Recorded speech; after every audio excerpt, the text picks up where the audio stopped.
Welcome, everybody, to another edition of Virginia Wine and Song, the YouTube channel where we pair a Virginia wine with a classic piece of underrated album from the classic rock and pop era, which I have defined as between 1964 and 1999. Again, everybody has their own definition. That's my definition for what I consider to be the classic era. I did shoot a video on this particular winery about a week ago with another camera, an old camera, and I thought the video was kind of grainy, so I didn't really do justice to the winery, so I wanted to do a reshoot with a new camera. So I'm using this new camera that I just acquired, and I'm not particularly sure how the microphone is. There's a built-in microphone. I don't have an external microphone at this time. I thought I did, but this little thing does not work. It's a cheapy headset with a microphone, and it doesn't seem to work very well, so I'm not going to use that. So hopefully you can hear me okay, and I'm not too tinny. So anyway, we're going to go right into this. I'm going to talk about the winery again, the same winery I talked about last week. So this winery is going to get a double shot. And the winery I discussed last week was Cross Keys. Cross Keys Winery is located in the Shenandoah Valley. It's about 15 minutes away from downtown Harrisonburg and 15 minutes away from James Madison University, which makes it a very popular winery because of the proximity to a major university. You see a lot of students there, of course, 21 and over. They're actually there patronizing the winery, but they're also working there. I saw a lot of students working there behind the tasting counter, as well as they have a bistro on the premises. This winery actually also has a bistro. So basically, it's one of those Virginia wineries that's set up now to be like a restaurant. They even have a host/hostess stand when you first walk in, and they ask if you want to be seated. Each table has its own number. So it is basically a full-service type place. You can still do a tasting there if you'd like. They still do counter tastings. They also do flights. You can do either or. Of course, I always like to do the counter tasting, like I mentioned before, because I like the interaction with the staff, and it just is a lot. It's the traditional way of doing a wine tasting. You want to stand at a counter, with other people, whether they're your friends or whether they're strangers, and talk about the wine, and of which they have a lot of good wine. This happens to be a Viognier, and Viognier is a style that I'm kind of hit or miss on. I've had a couple of Virginia Viogniers that I haven't really been too fond of. They've been too green. That's the word I want to use. Kind of weedy in the taste, even though it's a white wine. But then I've had a couple of Viogniers that I think are superb, and this one is obviously superb because I bought a bottle to go. Viognier is actually the Virginia State White. It's the official white wine of Virginia. And back in the day, back in the early 2000s, when I first started doing the Virginia wine scene, you could find Viognier in a lot of wineries. It was like almost as common to see as Cab Franc. Through the years, though, I've noticed there has been a decline in the number of Viogniers I'm seeing. I don't think it's extremely popular, even though it's Virginia Signature White. I don't think it's that popular. Even though Virginia does it really well, it grows very well here. So some of the wineries have actually phased it out. Other wineries, of course, are still doing it, as Cross Keys is, and they're doing a really great job with it.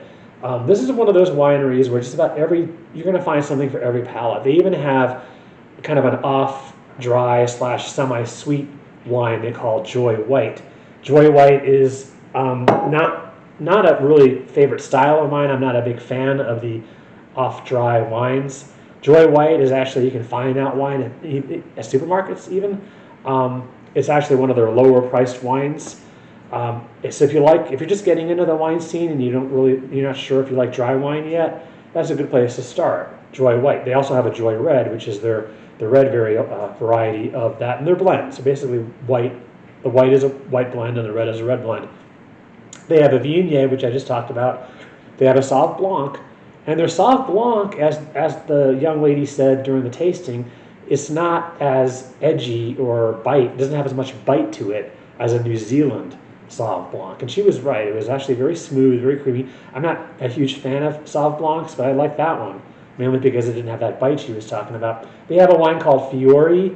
Fiore is a wine it's a rosé. and it's an off-dry rosé. I didn't find it particularly sweet. If I can drink it, that's kind of the sweet test for a lot of people. If I can handle it, it's not that sweet. I could not handle the Joy White though. I dumped that. I took one sip of it and it went right into the dump bucket. But everything else I tried there I liked, including the Fiore, which is a rosé. It's got a wonderful strawberry note to it. It's a perfect rosé for a summer day. They have two types of Chardonnays, and one of the Chardonnays has a tiny bit of buttery aftertaste. I'm not a big fan of the buttery Chardonnays. I could drink that. In fact, I actually preferred that one over the other Chardonnay they had, which was more fruit forward, which that's a great Chardonnay too. I liked them both. And this is why I like doing the tastings at the counter, because they really interact with you. And she asked me, she was really interested in knowing what I preferred as far as those two Chardonnays. And I told her the first one, that was a little bit, like I said, a touch of butter. It wasn't like butter popcorn. You've probably seen the bottle of wine at grocery stores called popcorn. No thanks. That just invokes buttery to me. But this one was not that buttery. And they have a few others. Ali, which is their ice style wine. It's not a true ice wine because in order to be an ice wine, they've got to actually freeze the grapes on the vine, and it doesn't get that cold, even though they're in the Shenandoah Valley and it's a little cooler there than it is in Northern Virginia because of the elevation. They don't do a lot of ice wine. They can do ice wine really well in upstate New York. They can do ice wine really well in Michigan and Minnesota, but they can't really do it in Virginia. So what they do is they call it a semi-ice wine or a pseudo-ice wine, and they just freeze the grapes in a freezer, and then they make the wine in an ice wine style. So I found that to be very good. Again, I'm not a big fan of that type of wine because it's usually a little sweeter, but that one I could drink that, and I even envisioned it being poured on pound cake, or being poured on, being used in brownies. You could actually use it instead of water in brownies. Probably would taste very good.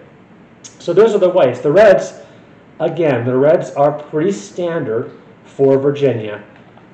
They have a Cab Franc. They have two types of Cab Franc, a regular and a reserve.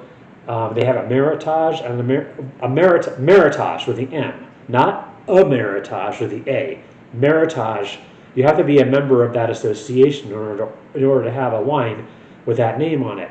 So, and they decided to join that association. So they're able to have a Meritage. And Meritage, in order to be classified a Meritage, it has to have 4 varietals of usually red. I think they can also use white, but they usually use red.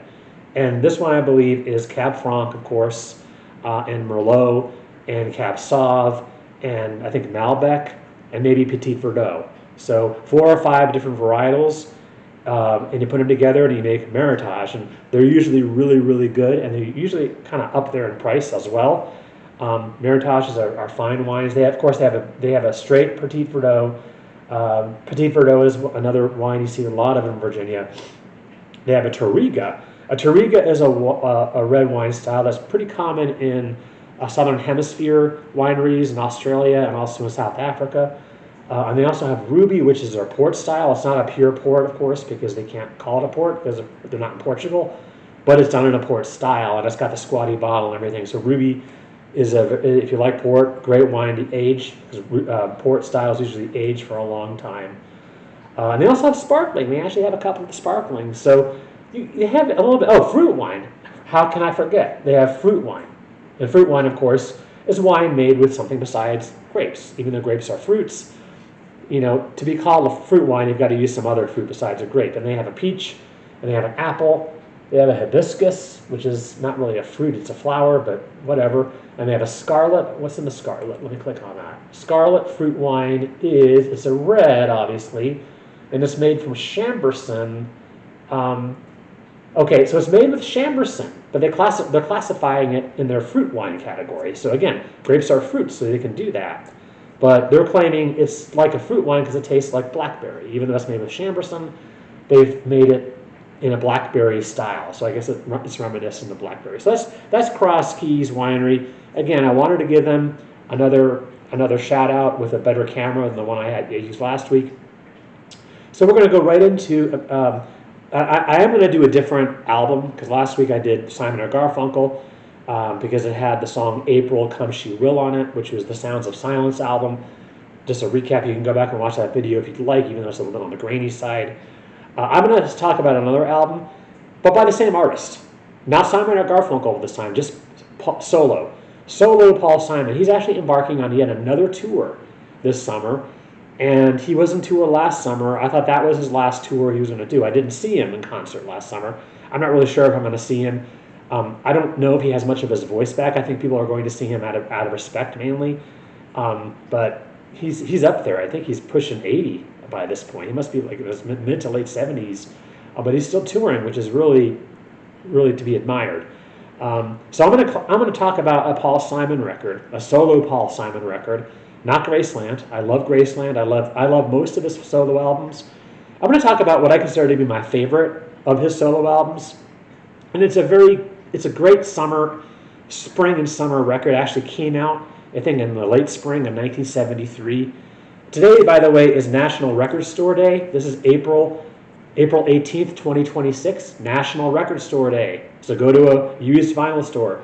I don't think they have any place where you can buy new vinyl unless you go to Target or Walmart or Barnes & Noble or someplace. They sell vinyl new. But you want to go to a used record store. That's the fun of going record shopping, is to check out used record stores. And we have a great one here in Luray, which is where I live, called Switz Mix. Switz Mix. SWITZ. Switz and then Mix. And they're in the middle. They're in downtown Luray, and people come from all over the state. I've seen people there as far as Virginia Beach going to that record store. So they're pretty well known in Virginia. And this album came out in 1973, and it's my favorite. Everybody's got their favorite albums by various artists. This is my favorite Paul Simon solo album. It's called "There Goes Rhymin' Simon," and it's just an upbeat record. It's not really heavy duty. Graceland had a because it was recorded during apartheid South Africa. Even though it's a pretty joyous record by and large, it has a little bit of a political angle to it. This doesn't. This is just pure pop. I mean, pop has got a negative connotation now to a lot of people, so I don't know if I would call it a pop record. I think it's just a very smooth, not jazz rock, not yacht rock. It's just, although some people would call it yacht rock, it's a good album, and it's got a lot of his really good, well-known songs on it. Kodachrome, of course, was the big hit on this. Speaking of cameras, right? Kodachrome. So was Loves Me Like a Rock. Loves Me Like a Rock. Okay, Loves Me Like a Rock was a hit as well. He actually performed that song on the Muppet Show. So, and I think there were some Muppet Rocks that were actually singing along with him. But yeah, rocks that were Muppets. So those are the two big hits. It also has a song on here called American Tune, which he actually recorded that pretty early on. I think he recorded that. I think he was going to put that on his first solo album, but he was still working. He wanted to refine it a little bit, so he didn't make that first solo album. So it's on this album. So this is There Goes Rhymin' Simon.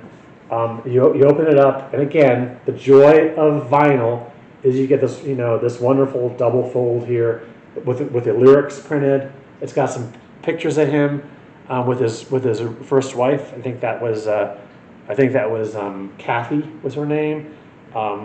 Paul, if you're watching this, please let me know in the comments if that's her name.